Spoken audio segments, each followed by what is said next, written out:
Hello, and welcome to another episode of 6.5 on the Road. I'm your host, Keith Kirkpatrick, Research Director, Enterprise Applications with the Futurum Group. Today we're going to be addressing a really interesting topic, generative AI. You really can't read an article or talk with a vendor or even talk with an end customer without discussing generative AI. So to help discuss and dive deep into these issues around generative AI, I'm pleased to welcome Peter van der Putten, Director of the AI Lab at Pegasystems. Welcome, Peter. Thanks. Great to be here. Well, great, Peter. Maybe we can just start off, and if you could just give a little bit more background about yourself and kind of why you're here talking to us today, that would be great. Yeah, sure. I'm indeed the director of Pega's AI Lab. So I look at how our clients can innovate their business with AI, put their business on steroids, or optimize their corporate goals and strategies.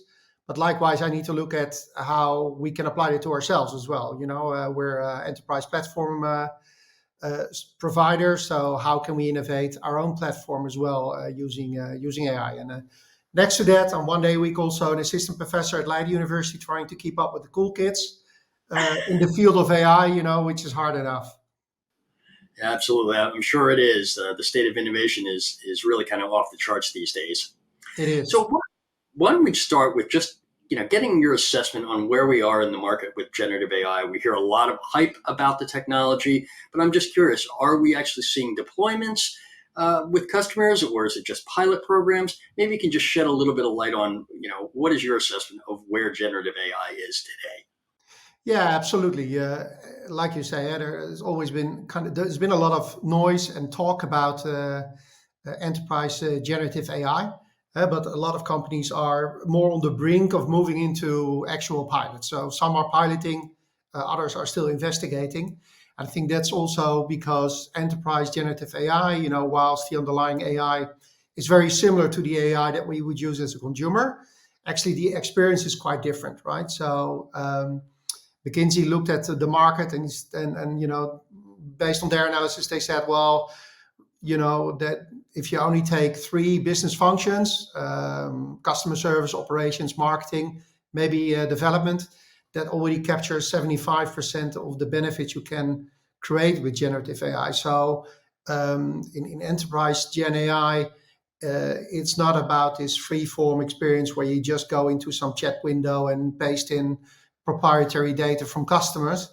It's really about building very use case specific capabilities that are Gen AI powered. Plus, I was already kind of alluding a little bit to some of the risk around generative AI. That also means that companies are taking this step by step. But we do see now a lot of companies doing piloting in these areas that I mentioned. With some very nice examples of use cases.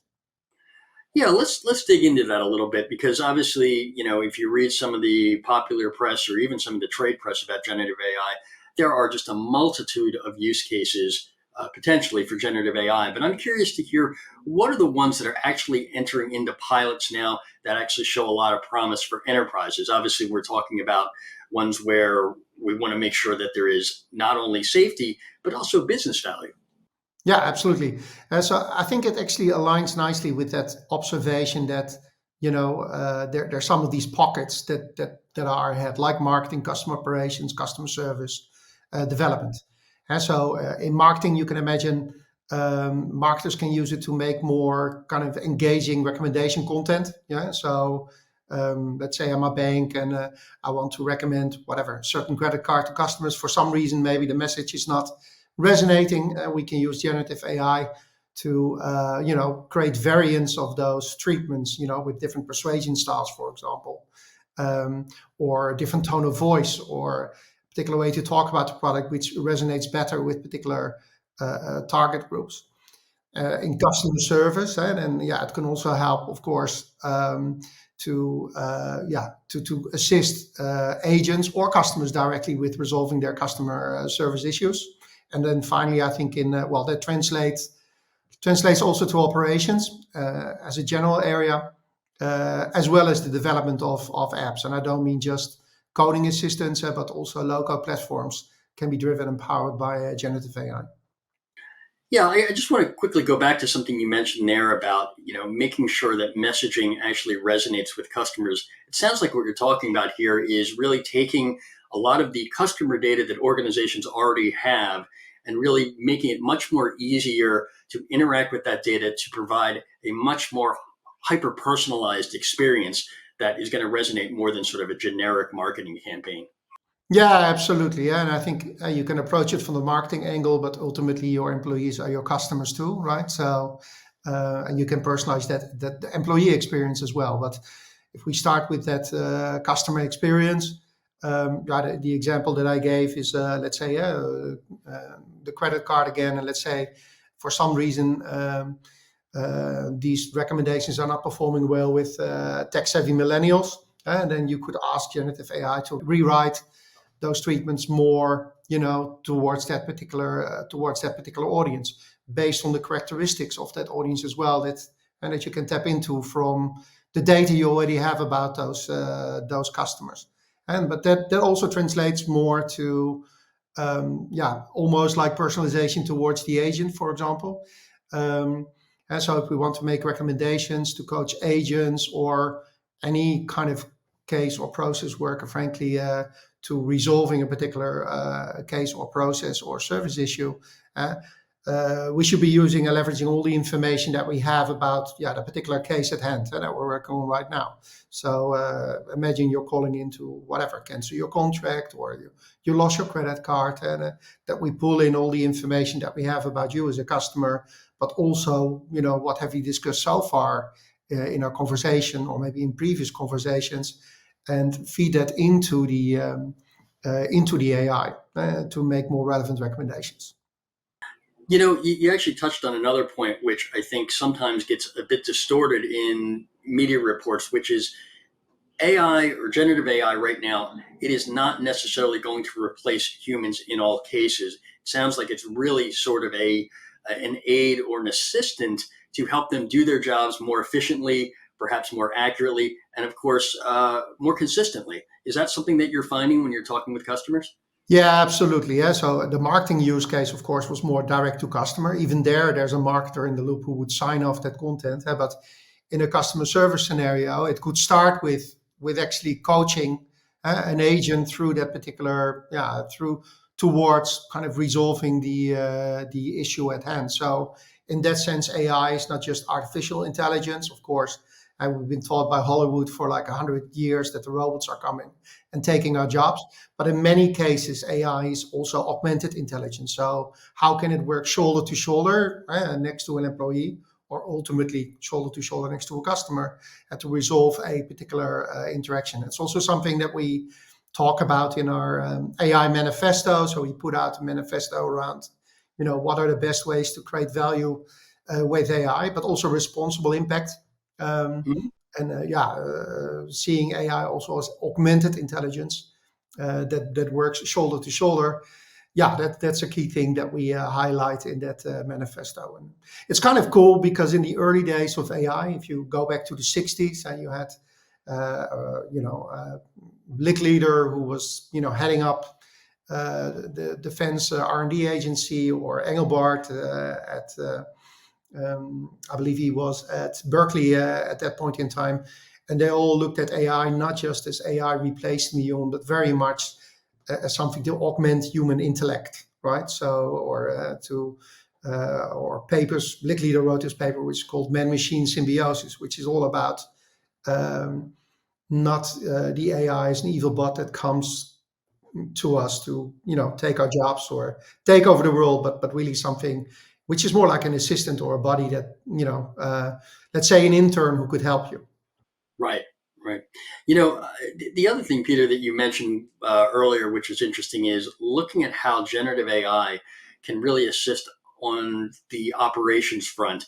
Obviously, Pega has a low code platform. It seems that generative AI is a great way to sort of enhance that experience to allow people who are not necessarily super highly skilled developers to create applications that allow productivity workers or operations workers to do their jobs more quickly and more efficiently.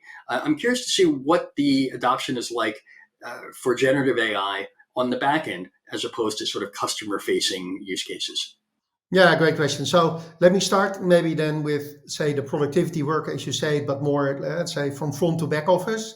And Sure. then I'll swap around more to, let's say, the low-code developer who would actually kind of imagineer these type of experiences.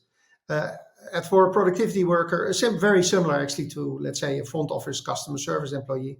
Uh, um, um, you can look at the entire end-to-end process, and then you can find opportunities to for generative AI, right brain AI, but also opportunities for left brain AI to actually optimize that experience. Let's say a particular, I don't know, insurance claim comes in.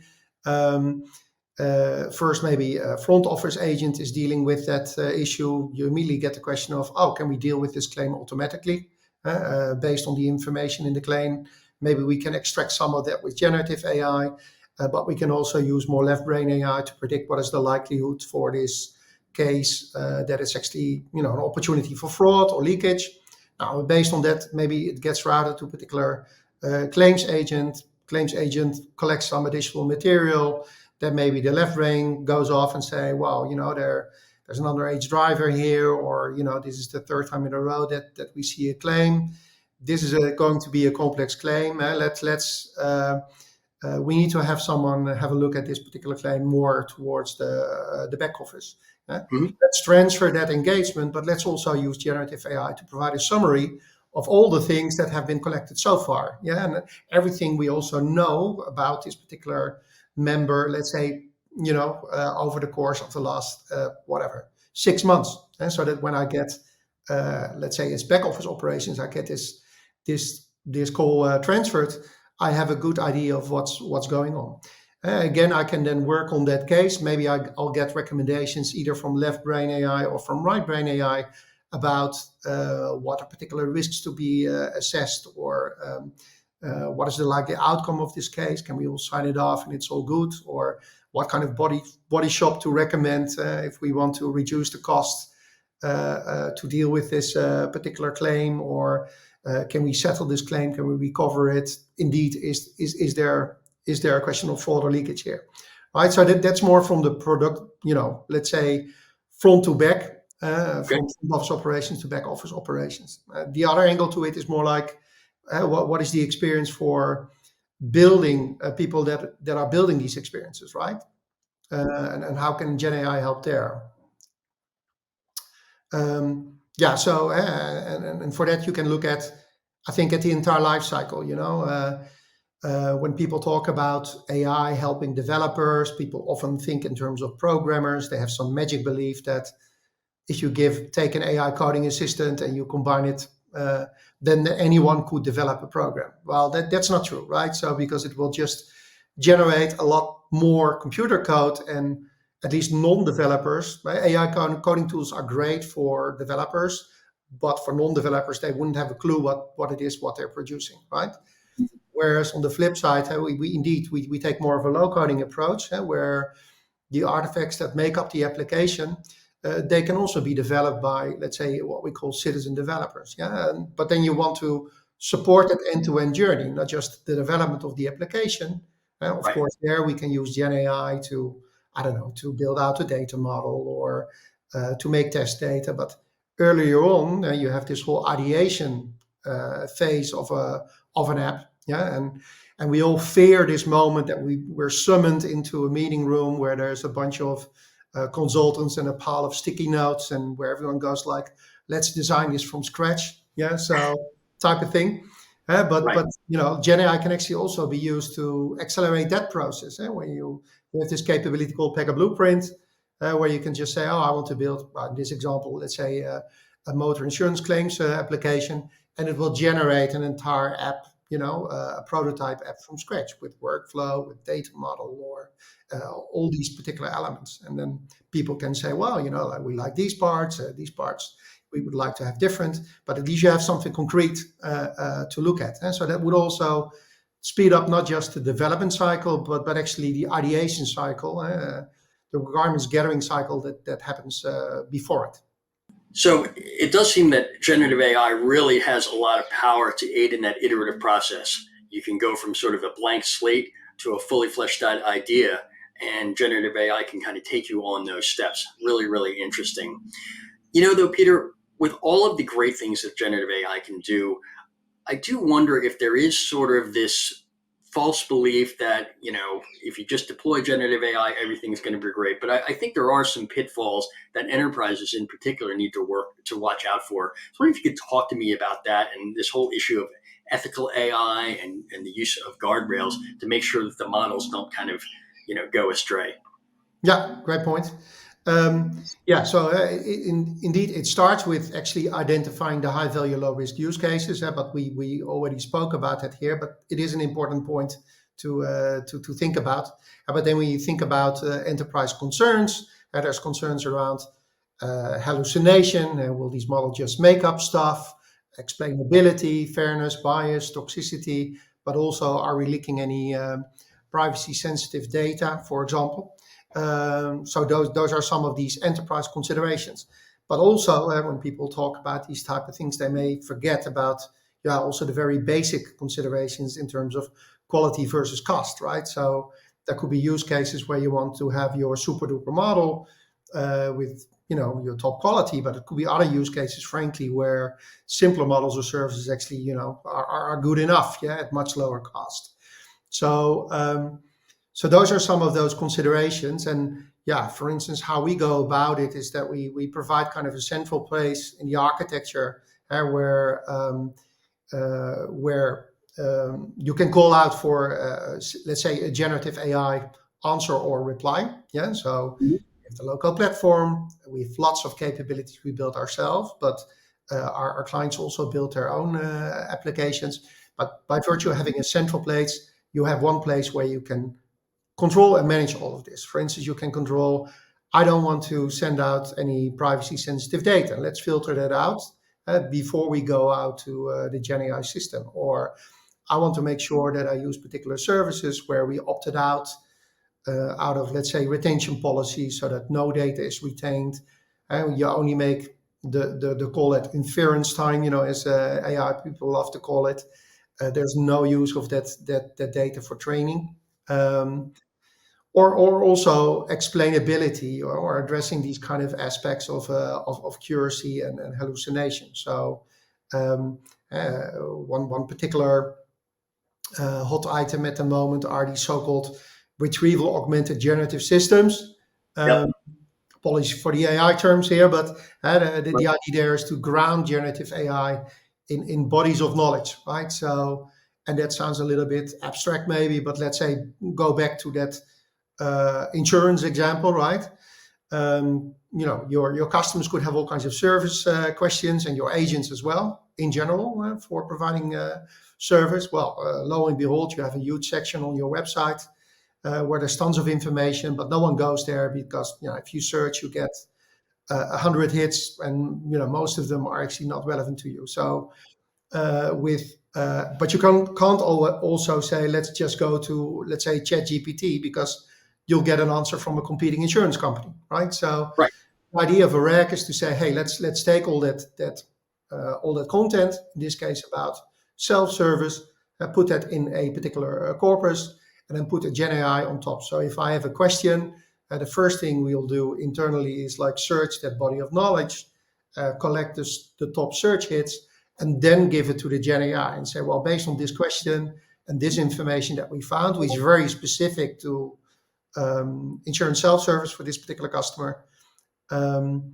let's address the question. And in this case, it's self-service, but based on a particular corpus. We could also say, well, it's a set of internal documents for when we push a particular claims case to the fraud department. They have all kinds of internal policies around what it is, what they need to be looking for. Again, you can put, let's say, one of these knowledge bodies, one of these RAGs on top of it, and that make sure that you really get way more accurate domain-specific answers, including addressing concerns like transparency. Like can we also get references? What particular documents is this answer based on, or you deal with security levels or access levels. Like the frontline claims agent could also go to that little fraud knowledge buddy, but by definition, they might only have access to a subset of those documents, right? Because otherwise, you have 2,000 claims agents who could potentially, there could be an evil person who would start to leak that information or game the system.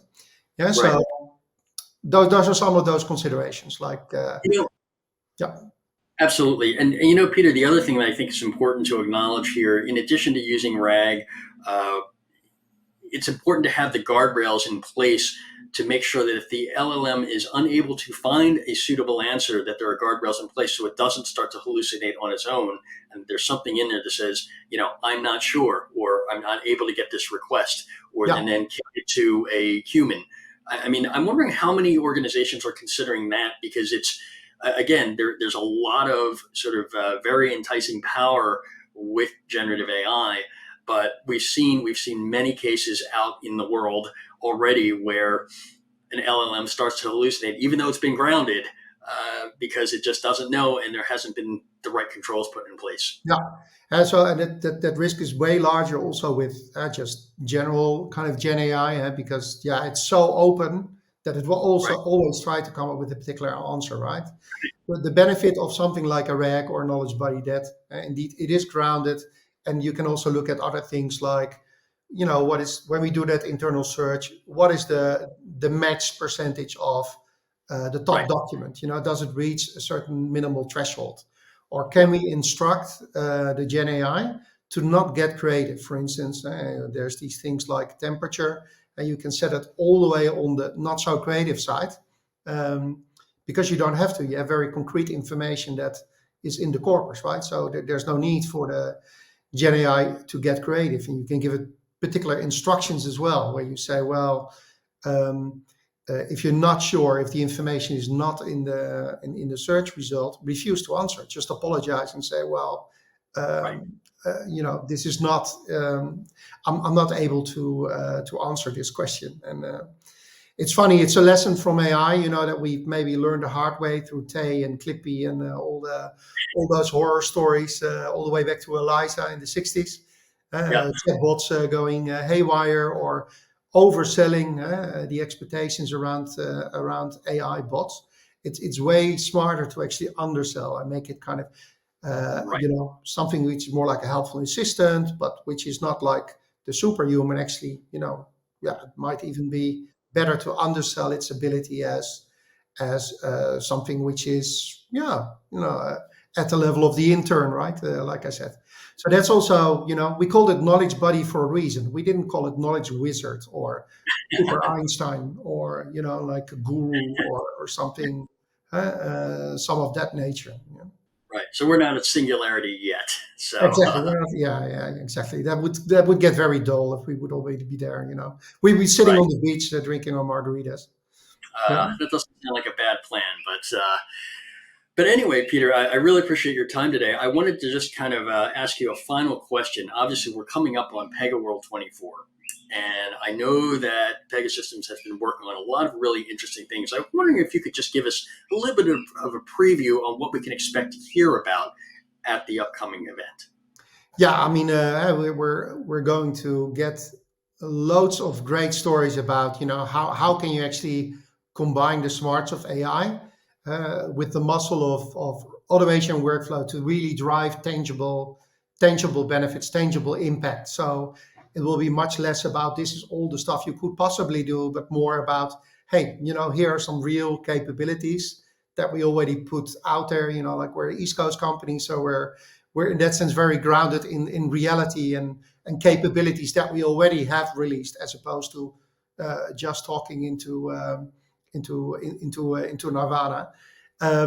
One particular thing I'm going to talk about is I'll have a breakout on where enterprise Gen AI might be heading.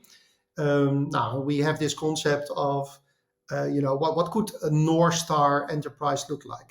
Because rather than saying, oh, we have AI's technology, let's find some good applications, that's the wrong way around. You should say, what kind of enterprise do I aspire to be, and how can AI help me to get there? Mhm. Yeah, so that aspirational company, we call that the autonomous enterprise, a self-driving business that optimizes towards certain goals. And I'll be talking a little bit more about where I see Gen AI going to support that particular goal. And yeah, no surprise, it will be all around giving Gen AI more autonomy as opposed to us just, having some pre-written prompt sitting somewhere and firing it off to Gen AI. Maybe you want to give it some tools like this knowledge body, give it a corpus, but you can extend it, to a much more grandiose vision by giving tons of tools to the Gen AI. You give it some vague assignment, what it is, what your problem is, or what you like to achieve, and the Gen AI is smart enough to figure out, what tools should I use to resolve this particular issue or to reach this particular goal. And then, within, set guardrails, it will use those tools to get information, to take particular actions, so look at the outcomes, and then, again, observe and see what are the steps I need to take to ultimately reach the outcome of this, a positive business outcome for this particular interaction or process or workflow. Yeah, so it's all about giving then, within set guardrails, giving a lot more autonomy Mhm. to the generative AI, that it becomes more of an agent, essentially, that can, pursue its goals, the goals that we gave it, pursue those goals, and figure out the basics itself, as opposed to us having to instruct, in this strange prompting language, what it needs Right. to do.